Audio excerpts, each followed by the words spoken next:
आज हम इस वीडियो में उपन्यास सम्राट मुंशी प्रेमचंद के लोकप्रिय उपन्यास कर्मभूमि के 16वें भाग से परिचित होंगे। लेकिन इससे पहले हम पिछले भाग यानी 15वें भाग के सारांश पर एक नजर डालें। सकीना के प्रेम ने अमरकांत को एक नई स्फूर्ति प्रदान कर दी। उस युक्ति के प्रोत्साहन ने उसमें पर्वतों को हिलाने और मुर्दों को जिलाने की शक्ति भर दी। प्रिय ने प्रेमी की उदासीनता और निराश को नष्ट करने और जीवन प्रदान करने में ही अपनी साधना लगा दी।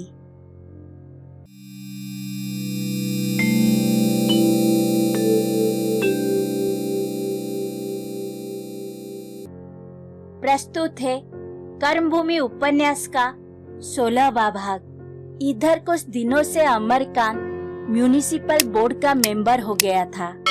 लाला समरकांत का नगर में इतना प्रभाव था और जनता अमर को इतना चाहती थी कि उसे धेला भी नहीं खर्च करना पड़ा और वो चुन लिया गया। उसके मुकाबले में एक नामी वकील साहब खड़े थे। उन्हें उसके चौथाई वोट भी ना मिले। सुखदा और लाला समरकांत दोनों ही ने उसे मना किया था। दोनों ही उसे घर के कामों में फंसाना चाहते थे। अब वो पढ़ना छोड़ चुका था और लाला जी उसके माथे सारे भार डालकर खुद अलग हो जाना चाहते थे। इधर उधर के कामों में पड़कर वो घर का काम क्या कर सकेगा। एक दिन घर में छोटा मोटा तूफान आ गया। लाला जी और सुखदा एक तरफ थे, अमर दूसरी तरफ था और नैना मध्यस्थ थी। लाला जी ने तोंद पर हाथ फेर कर कहा, धोबी का कुत्ता घर का ना घाट का। भोर से पाठशाला जाओ, सांझ हो तो कांग्रेस में बैठो। अब यह नया रोग और बेच सहाने को तैयार हो, घर में लगा दो आग। सुखदा ने समर्थन किया, हाँ, अब तुम्हें घर का काम धंधा देखना चाहिए या व्यर्थ के कामों में फंसना। अब तक तो यह था कि पढ़ रहे हैं, अब तो पढ़ लिख चुके हो। अब तुम्हें अपना घर संभालना चाहिए। इस तरह के काम तो वे उठावे जिनके घर 2-4 आदमी हो। अकेले आदमी को घर से ही फुर्सत नहीं मिल सकती, ऊपर के काम कहाँ से करे। अमरकांत ने कहा, जिसे आप लोग रोग और ऊपर का काम और व्यर्थ का झंझट कह रहे हैं, मैं उसे घर के काम से कम जरूरी नहीं समझता। फिर जब तक आप है मुझे क्या चिंता। और सच तो यह है कि मैं इस काम के लिए बनाया ही नहीं गया। आदमी उसी काम में सफल होता है जिसमें उसका जी लगता हो। लेन देन वाणिज्य व्यापार में मेरा जी बिल्कुल नहीं लगता। मुझे डर लगता है कि कहीं बना बनाया काम बिगाड़ ना बैठूं। लाला जी को यह कथन सारहीन जान पड़ा। उनका पुत्र वाणिज्य व्यवसाय के काम में कच्चा हो यह असंभव था।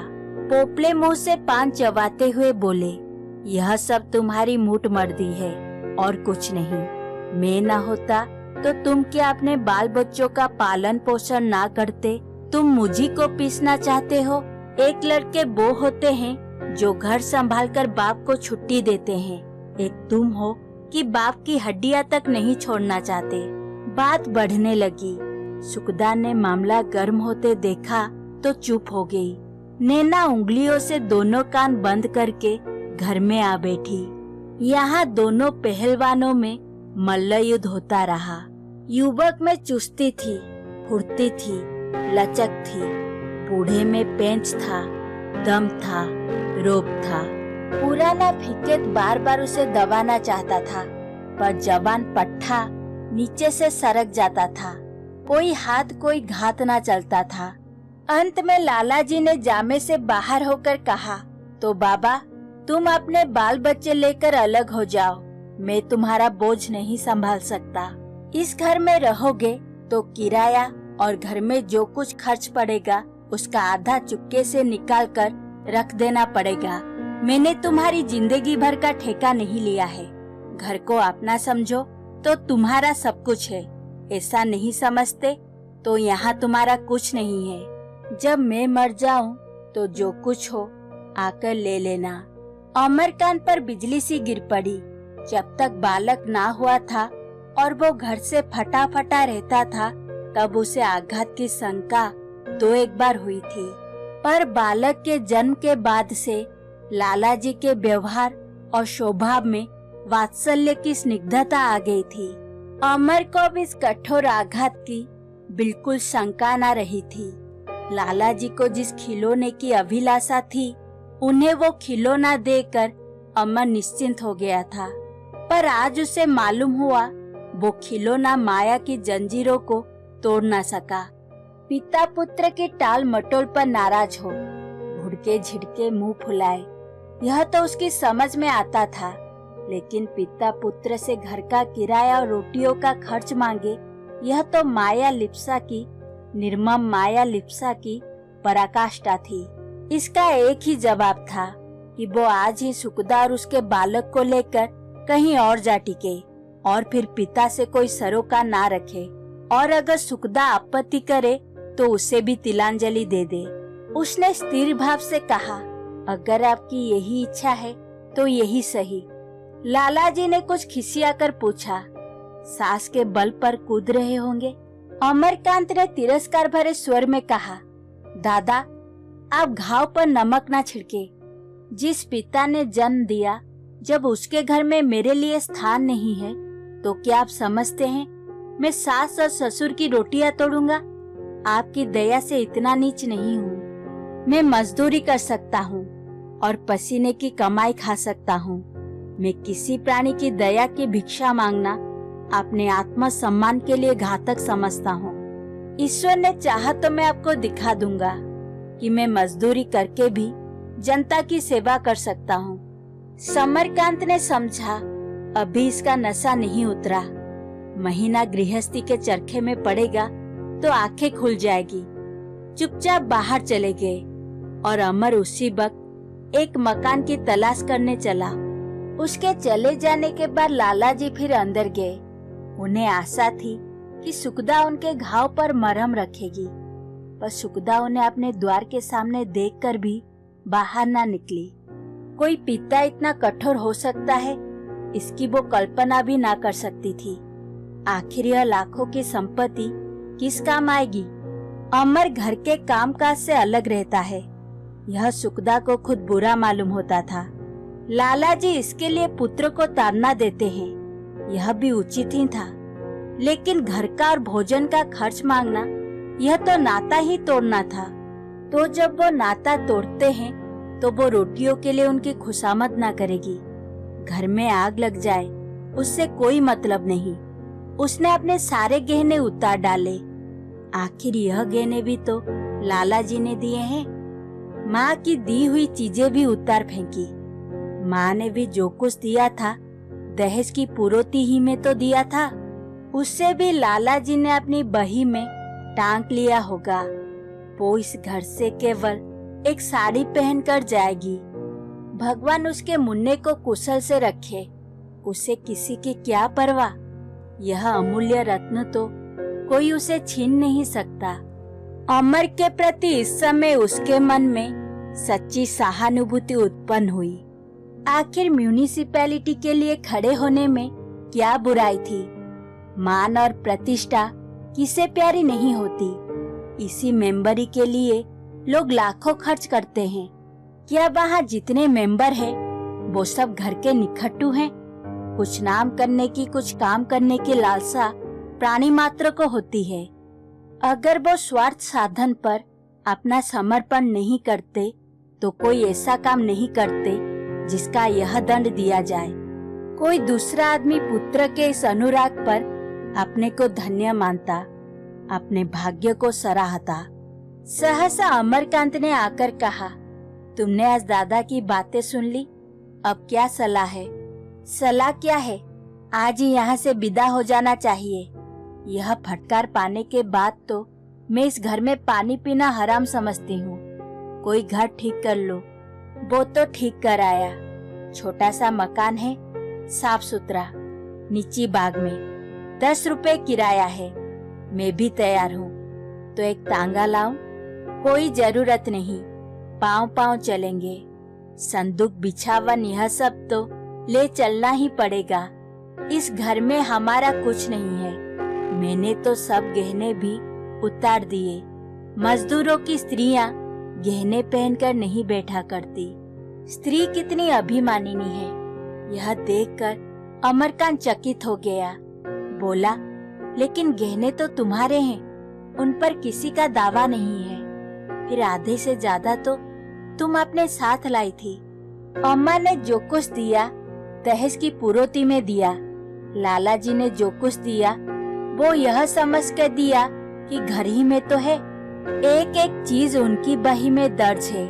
मैं गहनों को भी दया की भिक्षा समझती हूँ। अब तो हमारा उसी चीज पर दावा होगा जो हम अपनी कमाई से बनवाएंगे। अमर गहरी चिंता में डूब गया। यह तो इस तरह नाता तोड़ रही है कि एक तार भी बाकी ना रहे। गहने औरतों को कितने प्रिय होते हैं यह वो जानता था। पुत्र और पति के बाद अगर उन्हें किसी वस्तु से प्रेम होता है तो वो गहने हैं। कभी कभी तो गहनों के लिए वो पुत्र और पति से भी तन बैठती है। अभी घाव ताजा है, कसक नहीं है। 2-4 दिन के बाद यह वितृष्णा जलन और असंतोष के रूप में प्रकट होगी।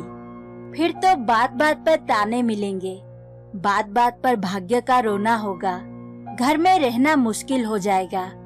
बोला, मैं तो यह सलाह दूंगा सुखदा, जो चीज अपनी है उसे अपने साथ ले चलने में कोई बुराई नहीं समझता। सुखदा ने कहा, तुम समझते होगे मैं गहनों के लिए कोने में बैठकर रोऊंगी और अपने भाग्य को कोसूंगी। स्त्रियां अवसर पड़ने पर कितना त्याग कर सकती है यह तुम नहीं जानते। मैं इस फटकार के बाद इन गहनों की ओर ताकना भी पाप समझती हूँ। इन्हें पहनना तो दूसरी बात है। अगर तुम डरते हो कि मैं कल ही से तुम्हारा सिर खाने लगूंगी तो मैं तुम्हें विश्वास दिलाती हूँ कि अगर गहनों का नाम मेरी जबान पर आए तो जबान काट लेना। मैं यह भी कह देती हूँ कि मैं तुम्हारे भरोसे पर नहीं जा रही हूँ। अपनी गुजर भर को आप कमा लूंगी। रोटियों में ज्यादा खर्च नहीं होता, खर्च होता है आडंबर में। एक बार अमीरों की शान छोड़ दो, फिर 4 आने पैसे में काम चलता है। नैना भाभी को गहने उतार कर रखते देख चुकी थी। उसके प्राण निकले जा रहे थे कि अकेली इस घर में कैसे रहेगी। बच्चे के बिना तो वो घड़ी भर भी नहीं रह सकती। उसे पिता, भाई, भाबस सभी पर क्रोध आ रहा था। दादा को क्या सूझी, इतना धन तो घर में भरा हुआ है, वो क्या होगा। भैया ही घड़ी भर दुकान पर बैठ जाते तो क्या बिगड़ा जाता था। भाभी को भी ना जाने क्या सनक सवार हो गई। वो ना जाती तो भैया 2-4 दिन में ही लौट आते। भाभी के साथ वो भी चली जाए तो दादा को भोजन कौन देगा। किसी और के हाथ का बनाया खाते भी तो नहीं। वो भाभी को समझाना चाहती थी पर कैसे समझाए। यह दोनों तो उसकी तरफ आंखें उठाकर देखते भी नहीं। भैया ने अभी से आंखें फेर ली। बच्चा भी कैसा खुश है। नैना के दुख का पारावार नहीं है। उसने जाकर बाप से कहा, दादा, भाभी तो सब गहने उतार कर रखे देती है। लाला जी चिंतित थे, कुछ बोले नहीं, शायद सुना ही नहीं। नैना ने जरा और जोर से कहा, भाभी अपने सब गहने उतार कर रखे देती है।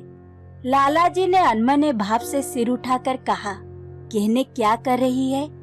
उतार उतार के रखे देती है तो मैं क्या करूं? तुम उनसे जाकर कहते क्यों नहीं? वो नहीं पहनना चाहती तो मैं क्या करूं? तुम्ही ने उनसे कहा होगा गहने मत ले जाना। क्या तुम उनके ब्याह के गहने भी ले लोगे? हाँ, मैं सब ले लूंगा। इस घर में उसका कुछ भी नहीं है। यह तुम्हारा अन्याय है। जा अंदर बैठ, बकबक मत कर। तुम जाकर उन्हें समझाते क्यों नहीं? तुझे बड़ा दर्द आ रहा है, तू ही क्यों नहीं समझाती? मैं कौन होती हूँ समझाने वाली? तुम अपने गहने ले रहे हो तो वो मेरे कहने से क्यों पहनने लगी? दोनों कुछ देर तक चुपचाप रहे। फिर नैना ने कहा, मुझसे यह अन्याय नहीं देखा जाता।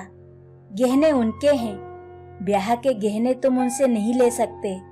तू यह कानून कब से जान गई? न्याय क्या है और अन्याय क्या है यह सिखाना नहीं पड़ता। बच्चे को भी बेकसूर सजा दो तो वो चुपचाप ना सहेगा। मालूम होता है भाई से यही विद्या सीखती है। भाई से अगर न्याय अन्याय का ज्ञान सीखती हूँ तो कोई बुराई नहीं। अच्छा भाई, सिर मत खा, कह दिया अंदर जा। मैं किसी को मनाने समझाने नहीं जाता। मेरा घर है, इसकी सारी संपदा मेरी है। मैंने इसके लिए जान खपाई है, किसी को क्यों ले जाने दूं? नैना ने सहसा सिर झुका लिया और जैसे दिल पर जोर डालकर कहा, तो फिर मैं भाभी के साथ चली जाऊंगी। लाला जी की मुद्रा कठोर हो गई। चली जा, मैं नहीं रोकता। ऐसी संतान से बेसंतान रहना ही अच्छा। खाली कर दो मेरा घर, आज ही खाली कर दो। खूब टांगे फैला कर सोऊंगा, कोई चिंता तो ना होगी। आज यह नहीं है, आज वो नहीं है, यह तो ना सुनना पड़ेगा। तुम्हारे रहने से कौन सुख था मुझे। नैना लाल आंखें किए सुखदा से जाकर बोली, भाभी मैं भी तुम्हारे साथ चलूंगी। सुखदा ने अविश्वास के स्वर में कहा, हमारे साथ? हमारा तो अभी कहीं घर द्वार नहीं है, ना पास पैसे हैं, ना बर्तन भाड़े, ना नौकर चाकर। हमारे साथ कैसे चलोगी? इस महल में कौन रहेगा? नैना की आंखें भर आई। जब तुम ही जा रही हो तो मेरा यहाँ क्या है? पगली सिल्लो आई और ठट्टा मारकर बोली, तुम सब जने चले जाओ, अब मैं इस घर की रानी बनूंगी। इस कमरे में इसी पलंग पर मजे से सोऊंगी। कोई भिखारी द्वार पर आएगा तो झाड़ू लेकर दौड़ूंगी। अमर पगली के दिल की बात समझ रहा था, पर इतना बड़ा खटला लेकर कैसे जाए? घर में एक ही तो रहने लायक कोठरी है, वहाँ नैना कहाँ रहेगी? और यह पगली तो जीना मुहाल कर देगी। नैना से बोला, तुम हमारे साथ चली जाओगी तो दादा का खाना कौन बनाएगा नैना? फिर हम कहीं दूर तो नहीं जाते। मैं वादा करता हूँ एक बार रोज तुमसे मिलने आया करूँगा। तुम और सिल्लो दोनों रहो, हमें जाने दो। नैना रो पड़ी, तुम्हारे बिना मैं इस घर में कैसे रहूंगी भैया? सोचो, दिन भर पड़े पड़े क्या करूंगी? मुझसे तो छीन भर भी ना रह जाएगा। मुन्ने को याद करके रोया करूंगी। देखती हो भाभी, मेरी और ताकता भी नहीं। अमरकांत ने कहा, तो मुन्ने को छोड़ जाऊं, तेरे ही पास रहेगा। सुखदा ने विरोध किया, वाह कैसी बात कर रहे हो? रो रो कर जान दे देगा, फिर मेरा जी भी तो ना मानेगा। शाम को तीनों आदमी घर से निकले। पीछे पीछे सिल्लो भी हंसती हुई चली जाती थी। सामने के दुकानदार ने समझा, कहीं नेपते में जाते हैं, पर क्या बात है, किसी के शरीर पर छल्ला भी नहीं, ना चादर ना धराव कपड़े। लाला समरकांत अपने कमरे में बैठे हुक्का पी रहे थे, आंखें उठाकर भी ना देखा। 1 घंटे के बाद वो उठे, घर में ताला डाल दिया और फिर कमरे में आकर लेट रहे। एक दुकानदार ने आकर पूछा, भैया और बीबी कहाँ गए लाला जी? लाला जी ने मुंह फेर कर जवाब दिया, मुझे नहीं मालूम, मैंने सबको घर से निकाल दिया। मैंने धन इसलिए नहीं कमाया है कि लोग मौज उड़ाए। जो धन को मिट्टी समझे उससे धन का मूल्य सीखना होगा। मैं आज भी 18 घंटे रोज काम करता हूँ, इसलिए नहीं कि लड़के धन को मिट्टी समझे। मेरी ही गोद के लड़के मुझे ही आंखें दिखाए। धन का धन दूं, ऊपर से दोष भी सुनूं, बस जबान ना खोलूं, चाहे कोई घर में आग लगा दे। घर का काम चूल्हे में जाए। तुम्हें सभाओं में जलसों में आनंद आता है तो जाओ, जलसों से अपना निवाह भी करो। ऐसों के लिए मेरा घर नहीं, लड़का वही है जो कहना सुने। जब लड़का अपने मन का हो गया तो कैसा लड़का? रेणुका को जैसे सिल्लो ने खबर दी, वो बदहवास दौड़ी आई, मानो बेटी और दामाद पर कोई बड़ा संकट आ गया है। वो क्या गैर थी, उनसे क्या कोई नाता ही नहीं? उनको खबर तक ना दी और अलग मकान ले लिया। वाह, ये भी कोई लड़कों का खेल है। दोनों बिल्ले। छोकरी तो ऐसी ना थी, पर लौंडे के साथ उसका भी सिर फिर गया। रात के 8 बज गए थे। हवा अभी तक गर्म थी। आकाश के तारे गर्द से धुंधले हो रहे थे। रेणुका पहुंची तो तीनों निकलुए कोठे की एक चारपाई पर बराबर छत पर मन मारे बैठे थे। सारे घर में अंधकार छाया हुआ था। बेचारों पर गृहस्थी की नई विपत्ति पड़ी थी। पास एक पैसा नहीं, कुछ ना सूझता था। क्या करे? अमरकांत ने उन्हें देखते ही कहा, अरे तुम्हें कैसे खबर मिल गई अम्मा जी? अच्छा, इस चुड़ैल सिल्लो ने जाकर कहा होगा। कहाँ है? अभी खबर लेता हूँ।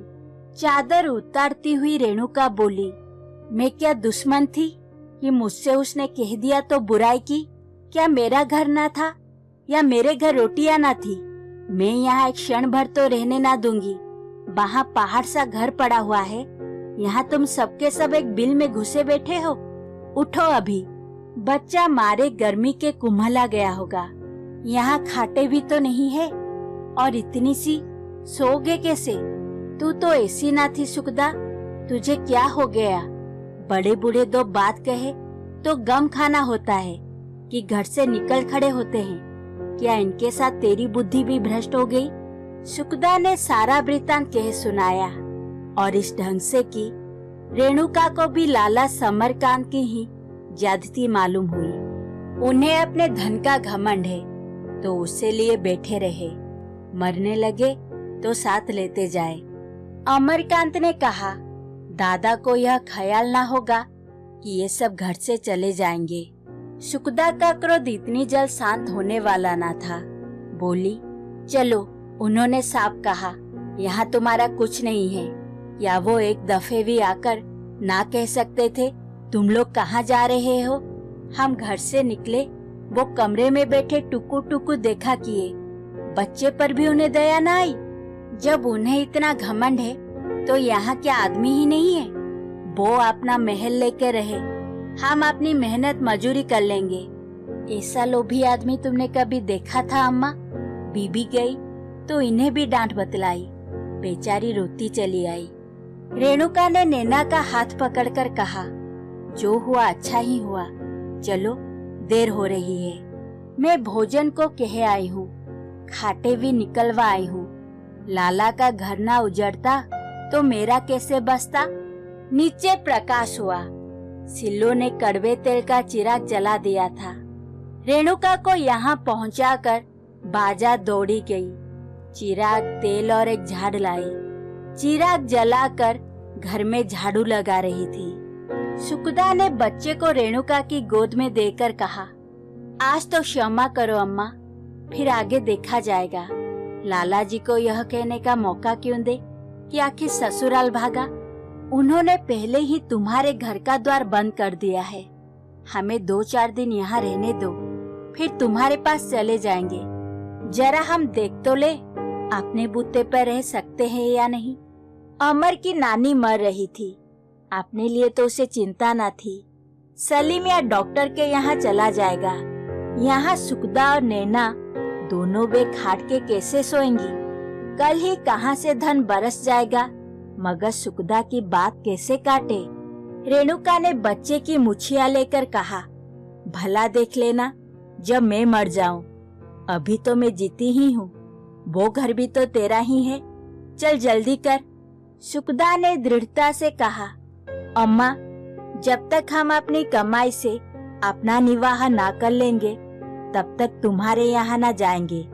जाएंगे पर मेहमान की तरह, घंटे 2 घंटे बैठे और चले आए। रेणुका ने अमरकांत से अपील की, देखते हो बेटा, इसकी बातें यह मुझे भी गैर समझती है। सुखदा ने व्यथित कंठ से कहा, अम्मा, बुरा ना मानना, आज दादाजी का बर्ताव देखकर मुझे मालूम हो गया कि धनियों को अपना धन कितना प्यारा होता है। कौन जाने कभी तुम्हारे मन में भी ऐसे ही भाव पैदा हो तो ऐसा अवसर आने ही क्यों दिया जाए जब हम मेहमान की तरह। अमरकांत ने बात काटी। रेणुका के कोमल हृदय पर कितना कठोर आघात था। तुम्हारे जाने में तो ऐसा कोई हर्ज नहीं है सुखदा, तुम्हें बड़ा कष्ट होगा। सुखदा ने तीव्र स्वर में कहा, तो क्या तुम ही कष्ट सह सकते हो? मैं नहीं सह सकती। तुम अगर कष्ट से डरते हो तो जाओ, मैं तो अभी कहीं नहीं जाने की। नतीजा यह हुआ कि रेणुका ने सिल्लो को घर भेजकर अपने बिस्तर मंगवाए। भोजन पक चुका था, इसलिए भोजन भी मंगवा लिया गया। छत पर झाड़ू दी गई और जैसे धर्मशाला में यात्री ठहरते हैं, उसी तरह इन लोगों ने भोजन करके रात काटी। बीच बीच में मजाक भी हो जाता था। विपत्ति में जो चारों ओर अंधकार दिखता था, वो हाल न था। अंधकार था पर उषा काल का। विपत्ति थी पर सिर पर नहीं, पैरों के नीचे। दूसरे दिन सवेरे रेणुका घर चली गई। उन्होंने फिर सबको साथ ले चलने के लिए जोर लगाया, पर सुखदा राजी न हुई। कपड़े लत्ते, बर्तन, भाड़े, खाट खटोली, कोई चीज लेने पर राजी न हुई। यहाँ तक कि रेणुका नाराज हो गई और अमरकांत को भी बुरा मालूम हुआ। वो इस अभाव में भी उस पर शासन कर रही थी। रेणुका के जाने के बाद अमरकांत सोचने लगा, रुपए पैसे का कैसे प्रबंध हो। यह समय फ्री पाठशाला का था, वहाँ जाना लाजमी था। सुखदा अभी सवेरे के नींद में मग्न थी और नैना चिंतातुर बैठी सोच रही थी, कैसे घर का काम चलेगा। उस वक्त अमर पाठशाला चला गया, पर आज वहाँ उसका जी बिल्कुल न लगा। कभी पिता पर क्रोध आता, कभी सुखदा पर, कभी अपने आप पर। उसने अपने निर्वासन के विषय में डॉक्टर साहब से कुछ ना कहा। वो किसी की सहानुभूति ना चाहता था। आज अपने मित्रों में से वो किसी के पास ना गया। उसे भय हुआ, लोग उसका हाल सुनकर दिल में यही समझेंगे मैं उनसे कुछ मदद चाहता हूँ।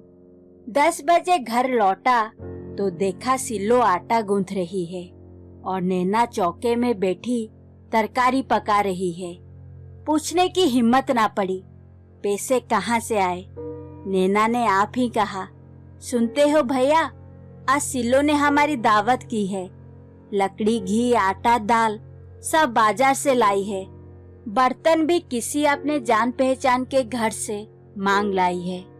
सिल्लो बोल उठी, मैं दावत नहीं करती हूँ, मैं अपने पैसे जोड़कर ले लूंगी। नैना हंसती हुई बोली, यह बड़ी देर से मुझसे लड़ रही है। यह कहती है मैं पैसे ले लूंगी, मैं कहती हूँ तू तो दावत कर रही है। बताओ भैया, दावत ही तो कर रही है। हाँ और क्या, दावत तो है ही। अमरकांत पगली सिल्लो के मन का भाव ताड़ गया। वो समझती है अगर यह ना कहूंगी तो शायद यह लोग उसके रुपयों की लाई हुई चीज लेने से इनकार कर देंगे। सिल्लो का पोपला मुख खिल गया, जैसे वो अपनी दृष्टि में कुछ ऊंची हो गई है, जैसे उसका जीवन सार्थक हो गया है। उसने हाथ धोकर अमरकांत के लिए लोटे का पानी रख दिया तो पांव जमीन पर ना पड़ते थे। अमर को अभी तक आशा थी कि दादा साहब सुखदा और नैना को बुला लेंगे, पर जब कोई बुलाने ना आया और ना वो खुद आए तो उसका मन खट्टा हो गया। उसने जल्दी से स्नान किया, पर याद आया धोती तो है ही नहीं। गले की चादर पहन ली, भोजन किया और कुछ कमाने की टोह में निकला। सुखदा ने मुंह लटका कर पूछा, तुम तो ऐसे निश्चिंत होकर बैठे रहे जैसे यहाँ सारा इंतजाम किए जा रहे हो। यहाँ लाकर बिठाना ही जानते हो। सुबह से गायब हुए तो दोपहर को लौटे। किसी से कुछ काम धंधे के लिए कहा या खुदा छप्पर फाड़ कर देगा। यूं काम ना चलेगा, समझ गए। 24 घंटे के अंदर सुखदा के मनोभावों में यह परिवर्तन देखकर अमर का मन उदास हो गया। कल कितनी बढ़ कर बातें कर रही थी, आज शायद पछता रही है कि क्यों घर से निकले। रूखे स्वर में बोला, अभी तो किसी से कुछ नहीं कहा, अब जाता हूँ किसी काम की तलाश में।